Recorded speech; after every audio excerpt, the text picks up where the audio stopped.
नमस्कार के news India पर आप देख रहे हैं हमारा उत्तराखंड और मैं हूं आपके साथ जावेद अली। बुलेटिन में उत्तराखंड से जुड़ी हर खबर से आपको रूबरू कराएंगे, लेकिन उससे पहले एक नजर हेडलाइंस की ओर। देश में 24 घंटे में आए सबसे ज्यादा कोरोना के केस, 4,987 लोग कोरोना से हुए संक्रमित, आंकड़ा पहुंचा 90,000 के पार। 22 मई को देहरादून में देवस्थानम बोर्ड की बैठक, देवस्थानम बोर्ड की वित्तीय स्थिति, वेबसाइट के स्वरूप आदि पर होगी चर्चा। 3 और स्पेशल ट्रेनें पहुंचेंगी उत्तराखंड। गोवा से हरिद्वार के लिए आज रवाना होगी ट्रेन, एक स्पेशल ट्रेन हैदराबाद और दूसरी अहमदाबाद से आएगी। ऋषिकेश में एक और कोरोना पॉजिटिव मरीज, महाराष्ट्र से ऋषिकेश पहुंचा युवक मिला कोरोना पॉजिटिव, कुल मरीज हुए 92। डीजीपी ने प्रवासियों से की अपील, क्वारंटाइन के नियमों का पालन करने की अपील की, नियमों का उल्लंघन करने पर होगी सख्त कार्रवाई। और नहीं रुक रहा पैदल चल रहे मजदूरों का सिलसिला, लगातार चल रहा है। प्रशासन द्वारा घर पहुंचने की उम्मीदों पर फिर पानी। आप देख रहे हैं के न्यूज, खबरों का सारथी। और बुलेटिन का आगाज करेंगे इस वक्त की बड़ी खबर के साथ। देहरादून से इस वक्त की बड़ी खबर आपको बता दें, 22 मई को देवस्थानम बोर्ड की बैठक। बड़ी खबर आपको बता रहे हैं, 22 मई को देवस्थानम बोर्ड की बैठक सुबह 11 बजे देहरादून में होगी बैठक। बोर्ड की वित्तीय स्थिति, वेबसाइट के स्वरूप होगी चर्चा। तो गढ़वाल आयुक्त सीईओ रमन रविनाथ ने दी जानकारी। 22 मई को देवस्थानम बोर्ड की बैठक सुबह 11 बजे देहरादून में यह बैठक होगी। बोर्ड की वित्तीय स्थिति, वेबसाइट के स्वरूप पर होगी चर्चा। गढ़वाल आयुक्त सीईओ रमन रविनाथ ने इसकी पूरी जानकारी दी। बड़ी खबर देहरादून से, 22 मई को होगी देवस्थानम बोर्ड की बैठक। खबरों में आगे बढ़ते हैं। मुख्यमंत्री त्रिवेंद्र सिंह रावत ने सचिवालय में कोविड-19 के प्रभावी नियंत्रण के लिए अधिकारियों की बैठक ली। मुख्यमंत्री ने अधिकारियों को दिशा निर्देश दिए कि बाहरी राज्यों से उत्तराखंड वासी काफी संख्या में आ रहे हैं। ये जिन जनपदों में आ रहे हैं वहां पर थर्मल स्क्रीनिंग की व्यवस्था की जाए, ताकि उत्तराखंड के बॉर्डर एरिया पर स्क्रीनिंग का लोड कुछ कम हो सके। बाहर से आने वाले लोगों को जहां पर क्वारंटाइन किया जा रहा है उसकी नियमित मॉनिटरिंग की जाए, इसके लिए कार्मिकों की तैनाती की जाए। मुख्यमंत्री ने कहा कि कोरोना पर नियंत्रण के लिए सोशल डिस्टेंसिंग एवं मास्क की अनिवार्यता का कड़ाई से पालन करवाया जाए। साथ ही सुनिश्चित किया जाए कि लोगों के पास मास्क की उपलब्धता हो। मास्क का इस्तेमाल न करने वालों और सार्वजनिक स्थानों पर थूकने वालों पर जुर्माने की कार्रवाई की जाए। बाहरी राज्यों के जो श्रमिक उत्तराखंड में हैं, अगर वो अपने राज्यों में वापस जाना चाहते हैं तो संबंधित राज्यों से जो वाहन आ रहे हैं उन्हें उन वाहनों में भेजने की व्यवस्था की जाए।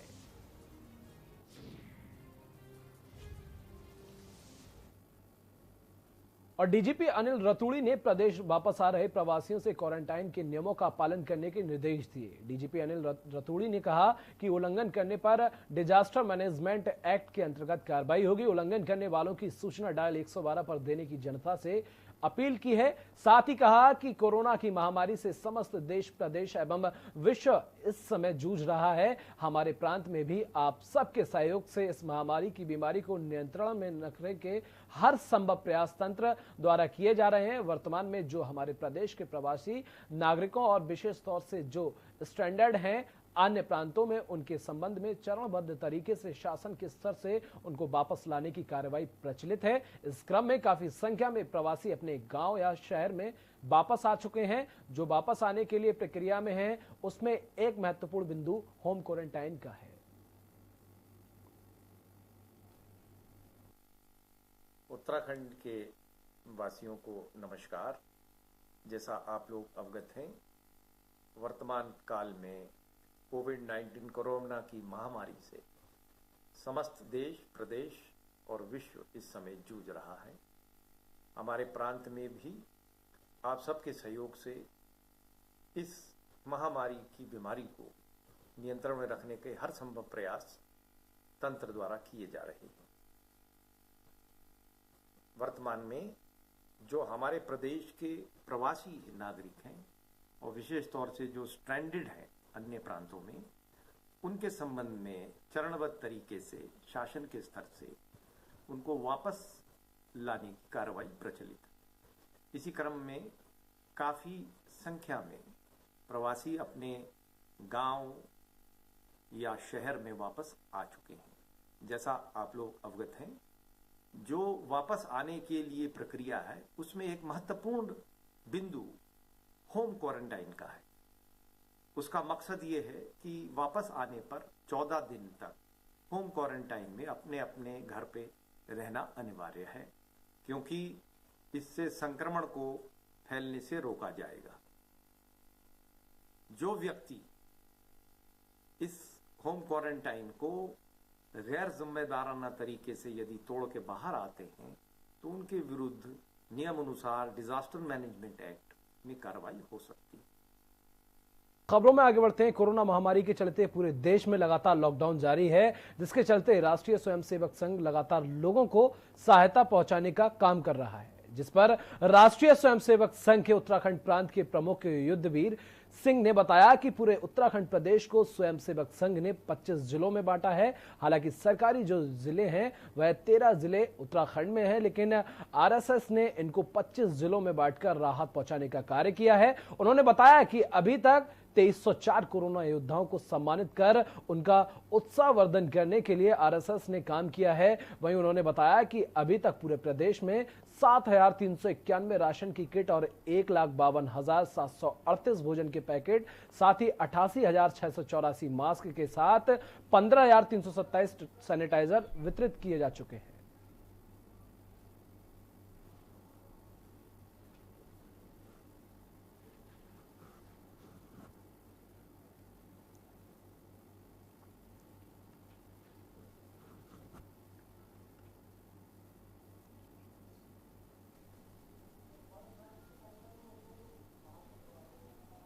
जब से ही ये कोरोना का चला है, लॉकडाउन चला है, तभी से अपने कार्यकर्ता भोजन वितरण में, भोजन की किट वितरण में, सैनिटाइज वितरण में और चिन्ह बनाने में ऐसे लगे।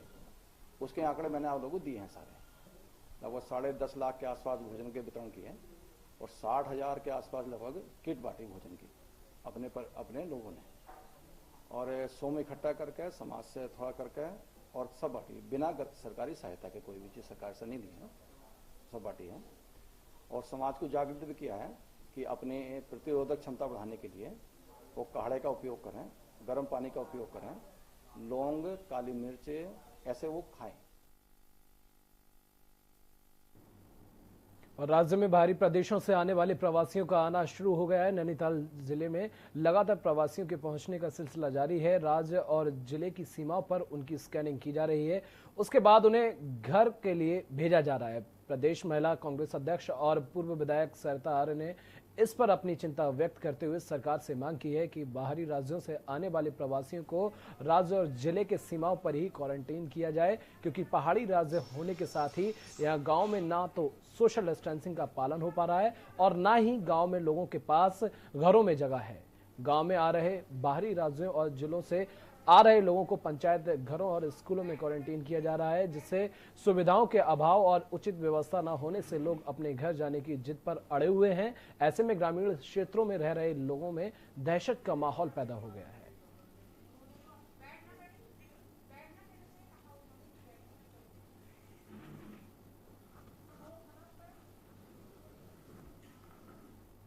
कहती हूँ कि जो प्रवासी आ रहे हैं हमारे, उनके लिए उचित व्यवस्था हो, बॉर्डर पे उनका क्वारंटीन किया जाए, जिससे कि हमारे जो गांव हैं वो भयभीत ना रहें। आप गांव वालों को बचाना और यहाँ जो ये भयभीत वातावरण हो रहा है उसके लिए भी हम लोगों ने एक वातावरण बनाना है और प्रशासन और शासन से कहती हूँ कि बॉर्डर पे उनका क्वारंटीन किया जाए।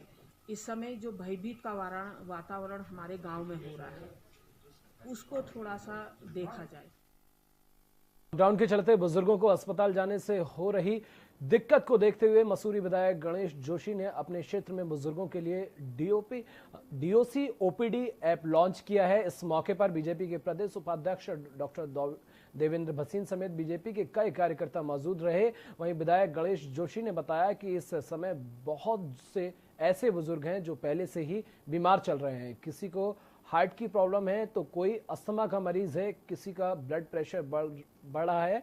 इनकी समस्या को देखते हुए इस ऐप की शुरुआत की गई। इससे यहाँ के बुजुर्ग लोगों को मदद मिलेगी। देहरादून के न्याय गांव क्षेत्र में इसकी शुरुआत की गई। जल्द ही मसूरी में भी इस ऐप की शुरुआत की जाएगी।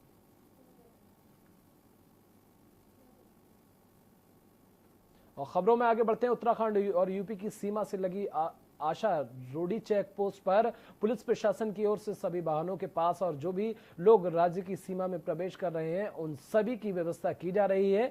सभी को डाटा रजिस्टर में मेंटेन किया जा रहा है। इसके साथ ही संदिग्ध लोगों की जांच के लिए डॉक्टरों की टीम जांच कर रही है।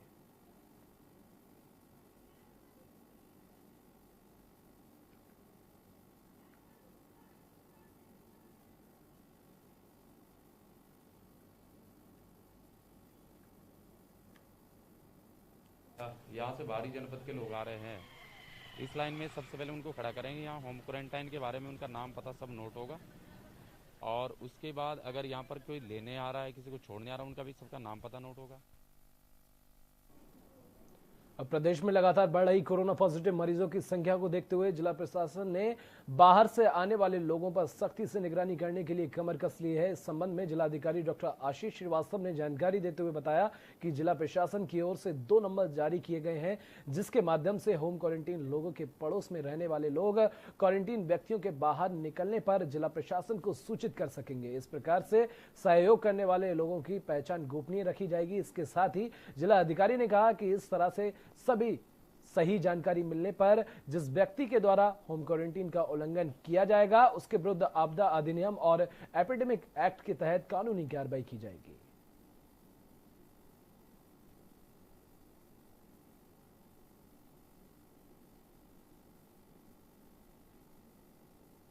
हमारे यहाँ ऑलरेडी ये व्यवस्था चल रही है। बहुत सारे होटल क्वारंटीन सेंटर में है भी।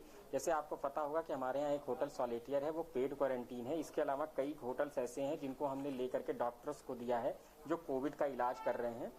अभी मैं एक चीज यहाँ पर बहुत क्लियर करना चाहता हूँ, क्योंकि कई जगह पर ये कंफ्यूजन हो रहा है कि क्वारंटीन सेंटर्स जो है वो कम हैं और हमें और ज्यादा बनाना चाहिए क्योंकि इतने माइग्रेंट्स आ रहे हैं बाहर से। तो देखिए, जो भी माइग्रेंट्स आ रहे हैं वो सभी के सभी होम क्वारंटीन किए जाएंगे।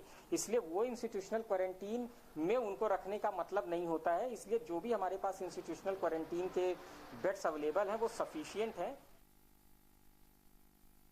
अब प्रदेश में बाहरी राज्यों से आने वाले प्रवासी उत्तराखंडी लोगों का राजधानी देहरादून में आने का क्रम निरंतर जारी है। इस संबंध में जिलाधिकारी डॉक्टर आशीष श्रीवास्तव ने जानकारी देते हुए बताया कि आज विभिन्न प्रदेशों से आने वाले 729 यात्रियों को उनके संबंधित जिलों में भेजा गया, जबकि 161 यात्रियों का अभी स्वास्थ्य परीक्षण चल रहा है। रिपोर्ट आने के बाद उन्हें भी उनके जनपद में भेजा जाएगा।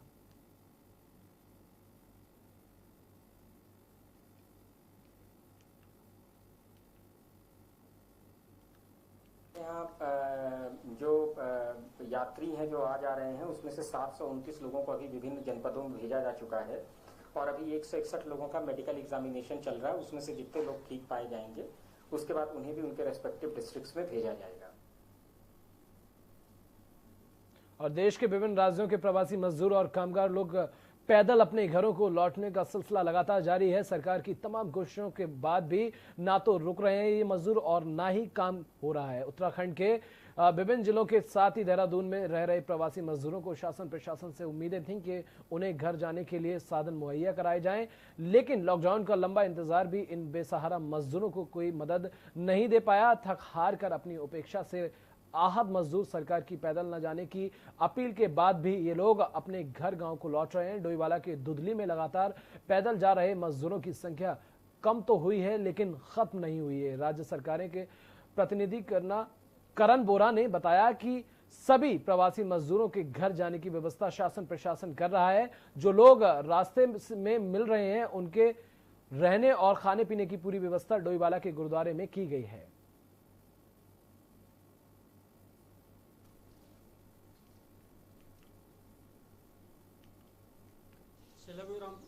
अच्छा, तो क्या करते थे वहाँ पे? मजदूरी करते थे। तो आप लोगों को व्यवस्था नहीं की वहाँ जो स्थानीय प्रशासन ने? हमें किसी ने नहीं की। आपने नाम लिखाया वहाँ पे कि हमें घर जाना? नाम लिखवाया, पहले भी लिखवाया था जब भी कुछ नहीं हुई, अब लिखवाया कुछ नहीं हुआ। ये जितने भी यहाँ प्रवासी मजदूर रुके हुए हैं उनके लिए सरकार द्वारा पूरी व्यवस्था की जा रही है। कुछ लोगों को भेज भी रहे हैं, कुछ की व्यवस्था भी बनाई जा रही है। अभी हमारे इस पूरे क्षेत्र से अनेकों मजदूरों को हमने भेजने की व्यवस्था कराई है। पिछले दौरान भी माझी ग्रांट से एक बस पीलीभीत भेजी गई थी और डोईवाला क्षेत्र से भी काफी मजदूरों को हमने भिजवाया। और लॉकडाउन में जहां अल्मोड़ा पुलिस कानून व्यवस्था संभालने के साथ लोगों की सुरक्षा व्यवस्था में जुटी हुई है, वहीं पुलिस लगातार जन सरोकार के कार्यों में जुटी हुई है। इस लॉकडाउन में जहां पुलिस पिछले दिनों बीमार और जरूरतमंदों को बाहर से जीवन रक्षक दवाइयां मंगवाकर उपलब्ध करवा चुकी है, अब वहीं पुलिस प्रतियोगी परीक्षाओं की तैयारी कर रहे और स्कूली विद्यार्थियों को किताबें मंगवाकर उपलब्ध करा रही है, जिससे आम जनता के बीच पुलिस की काफी तारीफ हो रही है। अल्मोड़ा के एसएसपी प्रहलाद नारायण मीणा ने बताया कि कई छात्र छात्राएं और उनके अभिभावक पुलिस से संपर्क कर किताबों की जरूरत बता रहे हैं। उन्हें बाहर से किताबें मंगवाकर घर तक उपलब्ध कराई जा रही हैं।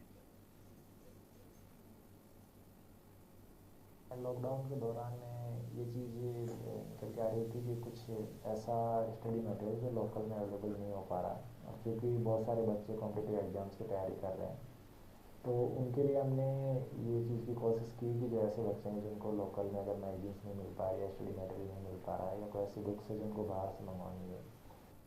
और रुड़की के कलिया थाना क्षेत्र के महमूदपुर गांव में पानी निकासी के विवाद में दो पक्षों में खूनी झड़प हो गई, जिसमें एक पक्ष द्वारा दूसरे पक्ष पर धारदार हथियार से हमला किया गया, जिसमें एक पक्ष के 4 लोग गंभीर रूप से घायल हुए, वहीं दूसरे पक्ष के 2 लोगों को हल्की चोटें आई हैं। जिसके बाद सूचना मिलते ही मौके पर पहुंची पुलिस ने मामले को बमुश्किल शांत कराया और घायलों को उपचार के लिए सिविल अस्पताल लाया गया, जहां उनका उपचार चल रहा है, जिसमें पुलिस ने दोनों पक्षों की ओर से मिली तहरीर के आधार पर दोनों पक्षों के लोगों पर गंभीर धाराओं में मुकदमा दर्ज किया है।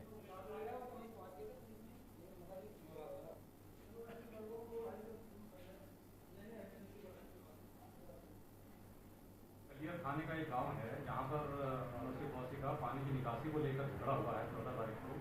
उसमें दोनों पक्षों की चोटें आई हैं, 3-3, 4-4 लोग दोनों तरफ से घायल हुए हैं, लाठी डंडे और यूज किए थे। पुलिस ने उनको मेडिकल करा के उनके दोनों पक्षों की तरफ से तहरीर लेकर क्रॉस केस दर्ज किया है। और भाई 4 आदमी को चोट है, एक के सर में कुल्हाड़ी लगी है और तलवार भी थी उन लोगों पे, और एक के हाथ, औरत के हाथ में लाठी है, उसके हाथ में लाठी लगी है और बहुत से दबंग लोग हैं और गाँव के आदमी है और जमीन के ऊपर ये विवाद है। और नैनीताल जिले में तैनात एक डॉक्टर का परिवार बनकर पंजाब मूल के एसएस कलेर ने सर्वधर्म समभाव का संदेश देते हुए न सिर्फ उन्हें घर पर आसरा दिया, बल्कि मुस्लिम समुदाय की डॉक्टर की नमाज समेत अन्य व्यवस्थाओं का भी ध्यान रखने का भी जिम्मा उठाया, जिससे स्पष्ट होता है कि कोरोना महामारी के दौरान चिकित्सक के रूप में वॉरियर्स को मजहब छोड़ एक हिंदुस्तानी होने के नाते असहाय के तौर पर सहयोग किया जा सकता है। जानकारी के अनुसार किच्छा निवासी डॉक्टर शबाना अंसारी सामुदायिक स्वास्थ्य केंद्र भीमताल में तैनात हैं। शबाना की नियुक्ति यहां 9 मई 2017 को हुई थी, जिसके बाद लगातार वह सेवाएं दे रही हैं।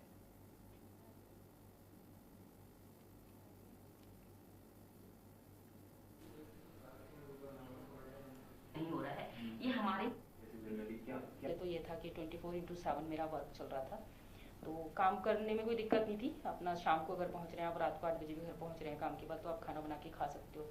बट जैसे रमज़ान का ये महीना जब शुरू हुआ तो मेरी दिक्कत हो गई कि काम का इतना, एक तो प्रेशर आप जानते हैं, कोरोना वायरस चल रहा है, तो उसमें एक वॉरियर की तरह आपको काम करना है 24/7, तो सहरी बनाने में, इफ्तार करने में काफ़ी दिक्कतें हो रही थी।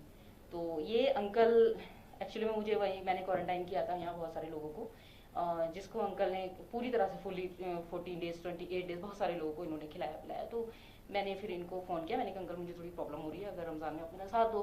तो उन्होंने मोस्ट वेलकम किया मेरा और बहुत अच्छे से स्वागत किया। तो आज मैं अपना काम भी कर पा रही हूँ और मुझे कोई दिक्कत नहीं है किसी भी तरह की। देखिए, ये एक मेरा इंसानियत तौर पे फर्ज बनता था कि इनको सपोर्ट करूं। ये अपने घर से बहुत दूर थी, इसलिए मैंने अपनी इंसानियत तौर पे एक इंसानियत को जिंदा रखने के लिए मतलब ये चीज़ उनकी सपोर्ट करी है, और मैं चाहता हूँ वो देश की सेवा कर रही है, और ऐसे डॉक्टरों की उत्तराखंड में जरूरत है। जब वो हमारी जरूरत है तो ऐसे टाइम पे हम उनकी सेवा जाएगा 1 बजे। ये तो बहुत बड़ी बात है। किस तरह की मदद आप कर रहे हैं? बस इनको खाना पीना अच्छा चाहिए, ये कंटिन्यू कर दिया, वो इनकी सब हल करी है, उससे इनका मनोबल काफी बढ़ गया है। और इसी के साथ इस खास बुलेटिन में बस इतना ही। देश दुनिया की तमाम खबरों के लिए देखते रहिए के न्यूज़ इंडिया।